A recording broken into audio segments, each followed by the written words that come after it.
Pernah tak anda terfikir macam mana tradisi yang dah berusia beratus-ratus tahun masih lagi hidup, masih berdenyut kuat dalam nadi Malaysia moden kita ni? Okey, hari ini kita akan selami warisan 4 kerajaan purba yang masih wujud. Kedah, Kelantan, Perlis dan satu yang sangat istimewa, Negeri Sembilan. Ini bukan sekadar cerita dalam buku teks tau, tapi ini kisah tentang bagaimana masa lalu tu sebenarnya masih lagi membentuk siapa kita hari ini. Soalan utamanya, macam mana warisan purba ni semua boleh bertahan? Bukan setakat wujud, tapi kekal relevan dalam dunia kita yang serba pantas ni. Jom kita bongkar rahsianya sama-sama.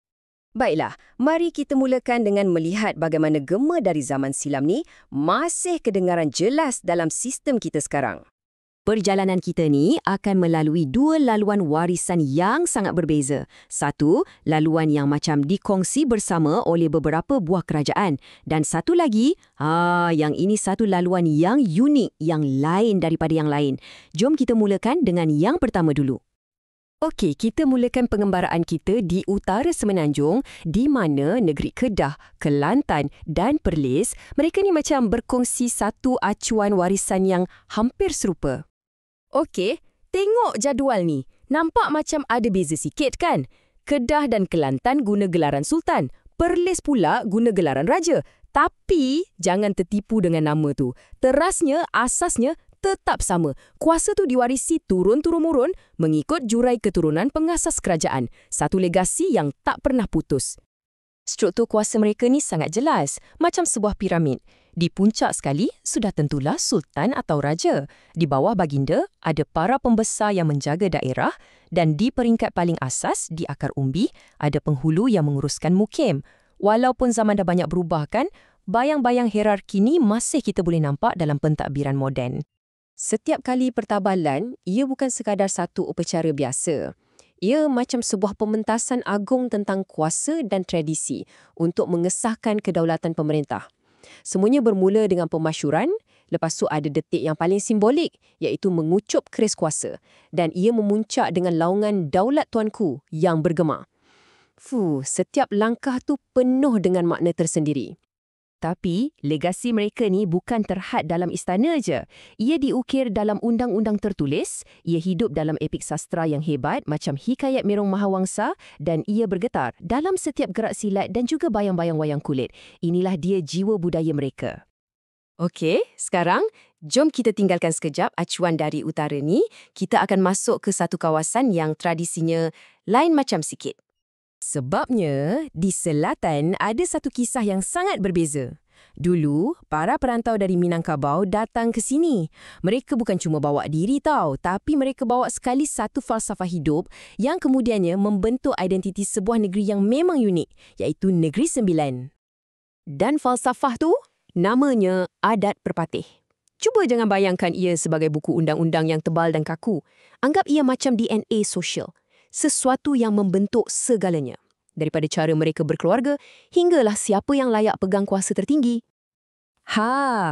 Dan inilah dia perbezaan yang paling asas, paling ketara. Kalau di utara, kita ada adat Temenggung, yang mana semuanya ikut nasab bapa atau patrilineal. Tapi adat Perpatih, ia terbalik, ia matrilineal. Ini betul-betul mengubah segalanya. Fikirkan, semua benda, daripada keahlian suku, sampailah ke harta pusaka, semuanya diwariskan melalui jurai keturunan ibu. Betapa berbezanya kan? Jom kita tengok 4 tiang seri adat Perpatih ni. Pertama, keturunan ikut ibu. Kedua, harta pusaka diwariskan pada wanita. Ini untuk jamin keselamatan mereka. Ketiga, undang-undangnya lebih fokus pada pemulihan, bukan sekadar nak hukum orang. Dan keempat, kahwin mesti di luar suku sendiri. Tujuannya untuk eratkan lagi hubungan dalam masyarakat. Nampak tak? Semuanya saling berkait. Jadi, macam mana semua prinsip sosial yang unik ni diterjemahkan dalam sistem pemerintahan? Jawapannya mudah je. Ia melahirkan satu sistem demokrasi adat yang memang tak ada tandingannya di tempat lain. Ingat tak piramid kuasa kat utara tadi? Yang dari atas ke bawah? Cuba terbalikkan piramid tu. Di Negeri Sembilan, kuasa tu tak turun dari atas, tapi ia tumbuh dari bawah, dari akar umbi. Kuasa bermula dengan rakyat dalam satu sistem yang sangat unik. Segalanya bermula dari sini, di peringkat paling asas, iaitu keluarga atau perut. anak buah iaitu ahli-ahli suku akan mula berbincang. Tapi dalam perbincangan tu ada satu suara yang sangat penting, iaitu suara Ibu Soko. Beliau bukan sekadar ketua wanita, beliau ni macam arkib hidup, pemegang amanah adat. Jadi pandangannya sangat-sangat bernilai.